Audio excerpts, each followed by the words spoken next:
ang pinost ni Idol Mobile Legends Bangbang natin. Luzon, here we go again. Week 3 na ng M6 Watch Fest. Kaya let's keep the fire burning. Yung mga scheduled events nandito guys, saka mga places, yung mga address nila nandito. Ayan, hanapin natin yung December 15 kung saan nga ba. Ayun, December 15 na to. Tignan pa natin kung meron pa dito. Ayun, eto guys, December 15. Like na natin yan. FNOP, 1080p, Campus Street, Sampaloc, Manila. Kung malapit kayo dyan, puntahan nyo guys. FCAP, FLAP, FCAP, OG Wen, Uncle Ju, Greenfield District. Ayan, meron din tayo sa Barangay Kuta Main Hall, Barangay Kipot Covered Court, Barangay San Antonio Covered Court. Ayan, Binyan, Laguna.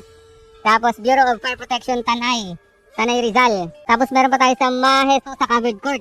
Ayun, Santa Rosa, Laguna, Manotok Covered Court, Barangay Marulas, Valenzuela, San Sebastian Covered Court, Barangay San Sebastian, Tarlac City, Tunasan Pavilion, Barangay Tunasan, Muntinlupa, Tuklas 2 Covered Court, Barangay San Francisco, Binyan City, Laguna. Meron pa tayo sa Batangas State University, Alanggilan Campus, City College of San Jose del Monte, Colegio de los Baños.